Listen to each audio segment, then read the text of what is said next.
Happy Sunday, everyone, and welcome back to Self-Care Sunday. My name is Addison, and I'm a clinical intern here at Payne County Youth Services. And I'm so excited today to talk with you all about some specific self-care strategies that we can use when we're feeling angry. Before we jump into today's content, I want to give a couple of disclaimers. The first one is that while these videos are intended to help with mental health and give you some strategies and suggestions and helpful information, they are not intended to fully replace counseling services. So if you're interested in counseling services, please call our office at 405-377-3380. If you're watching this video and you are not in Payne County, we really appreciate your support, and you can call 211 to get connected with your local resources. The second one is that if you are watching this video and you are in a physical or mental health emergency, please pause the video and call 911 or visit your nearest emergency room. Third disclaimer is that we really appreciate any engagement you all are willing to give on these videos, whether it's thoughts about it, topics you want to see more of, or just some general thoughts to share.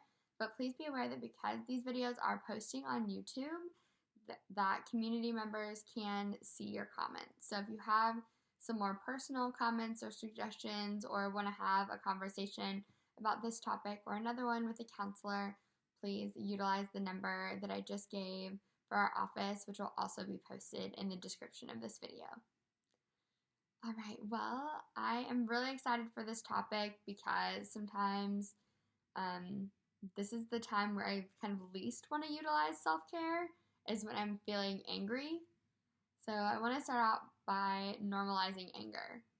Anger is a completely normal emotion to feel. You should not feel shame for experiencing anger, but there are healthy ways to cope with your anger during and after those feelings that can make that feeling, feel more normal, and we're not taking actions that open up further, deeper consequences for us. For this video, I'm going to utilize a graphic which I will put here. And I do want to start out by saying that this is not an exhaustive list of all of the things you can do. Most self-care is applicable to any feeling or emotion that we're feeling. That's the goal of self-care, is to help us give ourselves a reprieve and really recharge. These are just some ideas that the content creator of this graphic came up with that I'm excited to share with you all. So the first one is to count to 100, and that seems really simple, but simple does not mean ineffective. In fact, I've tried this one myself, and I have found it really helpful. A lot of the times our angry thoughts are like, they start off as a snowball, but it keeps rolling down the hill, and it eventually becomes this huge, bigger thing. And so counting to 100 when we first start to feel that snowball getting in motion can give our mind some space and time to gain some clarity, which allows us to keep those feelings smaller and more compact and more able to be dealt with than it can feel to deal with these huge, compounded, really deep feelings. So counting to 100 is a really great way to give your mind that space and time it needs to divert from the angry thoughts for enough time for you to gain some clarity about them. The second one is to relax, and this one is super broad. I really like the graphic has a little picture of a bathtub. So do what you find relaxing, whether that's taking a hot shower or bath, or putting on a show that, getting cozy, getting a blanket, putting on a comfy sweater, watching a show that kind of helps you wind down. Sometimes when we're angry, our heart is beating and we are feeling all of those feelings, and anything that helps us, similarly to counting to 100. What we're trying to do with these self-care activities is give our mind the time to gain some clarity. And that doesn't mean that the anger will go away.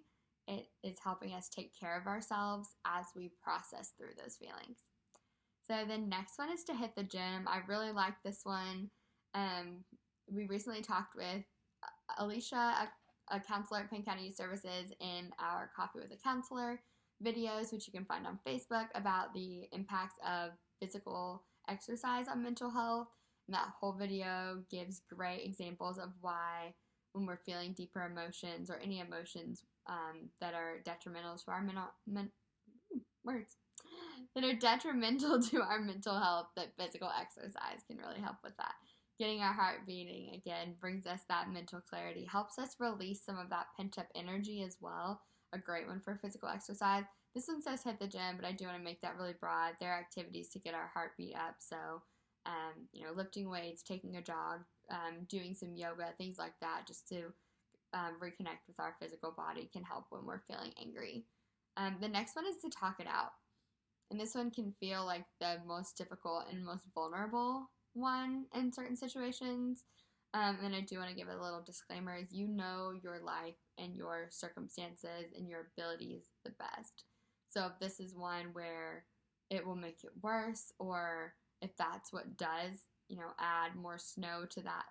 I'm using snow because it's currently, we're covered in snow right now as the example, but if talking it out is just going to make you feel worse in that moment, maybe save that one for when you do feel like you're more able, or for when it's appropriate. Maybe 5 minutes after someone said something super hurtful to you or something really big happened, maybe that's not the time. But at some point, getting those feelings out, or maybe right after, if you're like, oh man, I just need to get this out before I take an action that I'm not going to be happy with, can work for you. And so you all are each the expert on your own lives and will know when and if this one is appropriate. And similarly to all of these, when these are going to work best for you. The next one is to write it out, which I really like that that's an option on here, because I do advocate for releasing those feelings in a way that feels healthy and comfortable for each of you. So if talking it out feels too vulnerable or not like something that you would utilize or do, then writing it out can also help bring clarity. Because as we're writing, as we're pouring our feelings out onto a paper, we can gain some clarity and then some ideas about what our next healthy step in the direction towards healing from whatever has caused the anger can be. The last one on this graphic, but by no means the last one in real life, is to jam out, which this is one I use all the time. It is very helpful. I love getting in my car when it's, safe to do so. Maybe not right now when there's tons of snow on the ground, or going into my room and putting on headphones and putting on a song that I feel like really helps me release those feelings, or that I can relate to, or that just is a good song to kind of like dance it out to, incorporate physical activity, or scream along to, because you feel like they're like really talking about what you're going through. And so those 6 things are some of the ideas that came to mind when I thought about self-care for anger. And I really hope each of you will take some time to reflect and figure out if any of these work for you, or to leave a comment below if you're like, none of this sounds good. What other suggestions do you have for self-care for when we're feeling angry? Thank you all so much for watching. Another reminder I want to give is that this video, while I hope it helped, is not intended to replace any counseling services. So please reach out to our office at 405-377-3380 if you are looking for counseling services. And I will go ahead and leave the graphic that I used for this video at the end so that you can screenshot and keep it for yourself if you want. And I really look forward to our next conversation about self-care.